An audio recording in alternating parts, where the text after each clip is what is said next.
السلام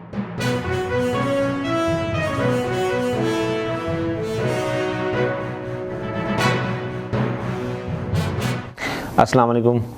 ناظرین، میں اظہر روان ہوں اور آپ میرا یوٹیوب چینل دیکھ رہے ہیں۔ کل ہم نے بات کی تھی جو اسلام آباد میں غریب ملازمین جن کی تنخواہوں میں ان کا گزارا نہیں ہو رہا،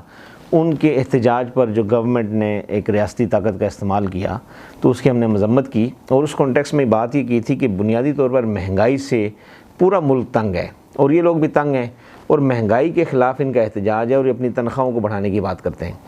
تو اس حوالے سے جو سب سے اہم بات تھی وہ یہ تھی کہ ریاست مدینہ کی بات چونکہ ہمارے پرائم منسٹر کرتے ہیں، تو ریاست مدینہ کیسے قائم ہوئی اور آپ صلی اللہ علیہ وسلم نے اس کی بنیادیں کن اصولوں پر قائم کی، یہ بڑا امپورٹنٹ ہے۔ اس کو سمجھنا چاہیے، اس کو دیکھنا چاہیے اور ان رہنما اصولوں کو فالو کرنا چاہیے۔ یوں تو ریاست مدینہ کے اندر نبی کریم صلی اللہ علیہ وسلم نے ہر شعبے میں انقلاب برپا کیا، لیکن اگر اس کو بڑا ڈیپلی اور اس کو ایک ایز اے ہول اسٹڈی کریں تو 4-5 بڑے امپورٹنٹ پہلو ہیں جو ہمارے سامنے آتے ہیں، اور میں یہ سمجھتا ہوں کہ آج کے اس جدید دور میں جو ریاست ان کو فالو کرے گی وہ ایک سٹیبلٹی کی منزل کو حاصل کرے گی۔ اس میں سب سے پہلا اصول جو تھا وہ تھا پاورٹی ایلیویشن کا۔ آپ صلی اللہ علیہ وسلم نے پہلا کام ریاست مدینہ کے قائم ہونے کے بعد سب سے پہلا کام یہ کیا کہ مواخات مدینہ کے ذریعے غریب اور امیر، غریب مہاجر اور امیر انصار کو آپس میں بھائی بنایا، اور بھائی بنا کر مہاجرین کی غربت کو ختم فرما دیا۔ یہ ایک بڑا مسئلہ تھا اور اس مسئلے کو سب سے پہلے ایڈریس کیا۔ تو ریاست مدینہ کو فالو کرنے کے لیے جو سب سے پہلا ضروری کام ہے وہ یہ ہے کہ آپ اپنے عوام کی غربت کے اوپر توجہ دیں، ان کی غربت کو ختم کرنے کی طرف، کیونکہ یہ حکمران کا پہلا فریضہ ہے۔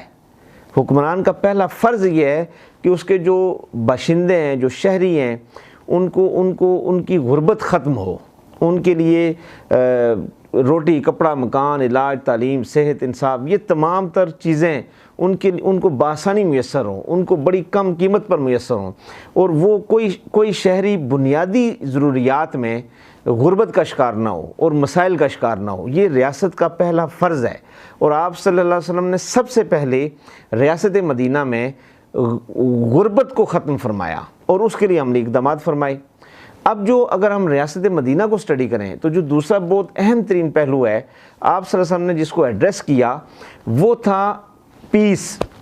امن کا قیام۔ اور وہ کیسے فرمایا؟ آپ صلی اللہ علیہ وسلم نے میثاق مدینہ فرمایا، کیونکہ ریاست مدینہ کے قیام کے فوراً بعد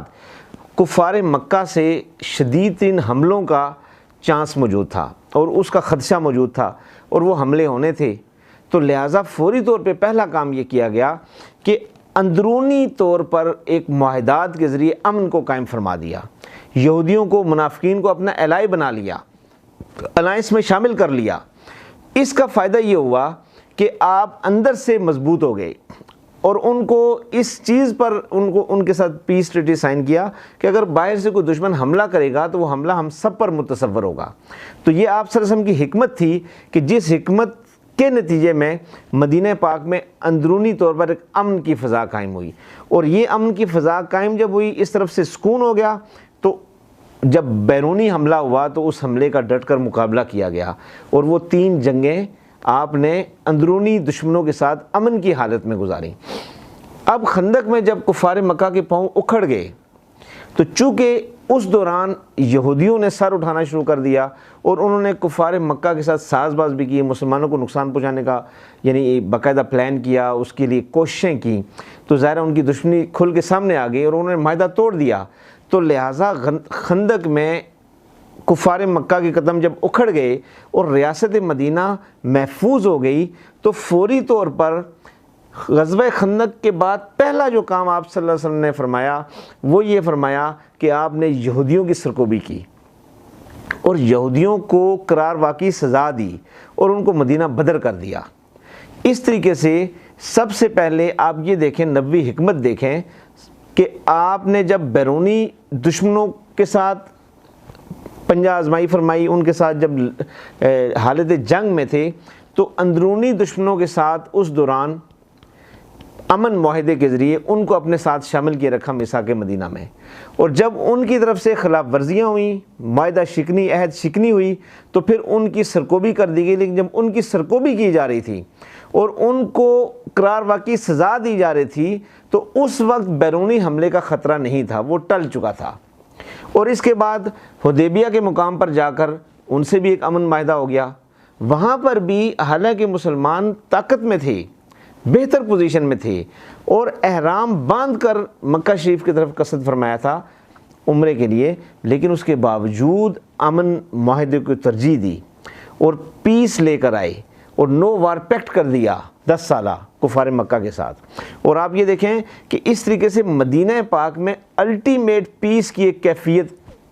قائم فرما دی اور مدینہ پاک میں امن کی فضا قائم فرما دی۔ یہ تھا دوسرا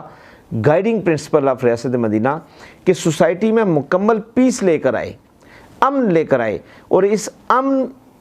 کے فضا میں پھر کیا اقدامات کیے گئے؟ کیونکہ اس دوران اکنامک سٹیبلٹی کے لیے اور مدینہ پاک کے ریاستی باشندوں، شہریوں کے لیے معاشی سرگرمیاں، ان کے لیے مواخات کے ذریعے، ان کی اور انفاق فی سبیل اللہ کے ذریعے، قرض حسنہ کے ذریعے، ان تمام اقدامات کے ذریعے تمام تر شہریوں کو اکنامکلی سٹیبل کیا گیا، ان کی معیشت کو درست کیا گیا۔ اس کے ساتھ جو دوسرا اہم ترین معاملہ ریاست مدینہ کے اندر تھا وہ امن کا قیام تھا۔ اب اس کے ساتھ اس امن کی فضا میں ایک اہم ترین معاملہ جس پر نبی کریم صلی اللہ علیہ وسلم نے بہت زیادہ توجہ فرمائی، وہ تھا ریاست مدینہ کے شہریوں کی تعلیم و تربیت کا بندوبست۔ کیونکہ ایجوکیشن یہ وہ واحد ان پٹ ہے کسی شہری کے لیے اور کسی انسان کے لیے کہ جو اس کی شخصیت کے اندر وہ تبدیلی رونما لے کے آتی ہے، کہ جس سے وہ اپنی ذات کے لیے بھی اور سوسائٹی کے لیے بھی نفع بخش بن جاتا ہے۔ تعلیم اصل میں انسان کو حقیقی معنوں میں انسان بناتی ہے، اور تعلیم سے آپ کے اندر کیپیسٹی بلڈنگ ہوتی ہے، آپ سوسائٹی کو ڈیلیور کرتے ہیں، اس سے جی ڈی پی میں اضافہ ہوتا ہے۔ تو آپ یہ دیکھیں کہ حتیٰ کہ مکہ کے قیدیوں سے بھی مدینہ شریف کے بچوں کو پڑھنا لکھنا سکھایا اور ان کی تعلیم پر توجہ دی، اس پر فوکس کیا۔ آج اگر ہم ریاست مدینہ کی بات کرتے ہیں تو ہمیں تعلیم کو اپنا مین فوکس بنانا پڑے گا، اس کو فوکس کرنا پڑے گا اپنے شہریوں کے لیے، اپنی اس ملک کے اس بچوں کے لیے تعلیم کا ایک صحت مندانہ فضا برقرار کرنی پڑے گی۔ اور اس کے ساتھ ساتھ جو ضروری ہے وہ یہ ہے کہ ایک یکساں نصاب تعلیم، جو ایک نصاب تعلیم ہو، جو اس قوم کو جتنی کلاس سسٹم میں تقسیم کر دیا گیا ہے تعلیم میں بھی، اس سے کئی طرح کے مائنڈ سیٹ پیدا ہو رہے ہیں، اور بعض ازاں یہ مائنڈ سیٹ سوسائٹی میں آپس میں جا کے کلیش کرتے ہیں۔ دین کی تعلیم الگ ہے، دنیا کی تعلیم الگ ہے۔ دین کی تعلیم کے بھی کئی مختلف نصابات ہیں، مختلف مائنڈ سیٹ ہے جو وہاں سے تیار ہو رہے ہیں، سوسائٹی کو وہاں تقسیم کر دیا گیا۔ ادھر دنیا کی تعلیم میں کئی برانڈز ہیں اور کئی کلاسز ہیں، ایچیسونینز الگ ہیں، اس کے بعد ایک اور کلاس سٹارٹ ہوتی ہے، پھر ایک اور، یعنی کوئی 4-5 کلاسز ہم نے یہاں تیار کی، 4-5 طرح کے مائنڈ سیٹ ہم نے ادھر تیار کیے، اور بعض ازاں ان کے درمیان میں اتنا گیپ ہے کہ یہ آپس میں جا کے کلیش کرتے ہیں۔ تو یہ ایک قوم کیسے بنے گی؟ نظام تعلیم، نصاب تعلیم یہ وہ واحد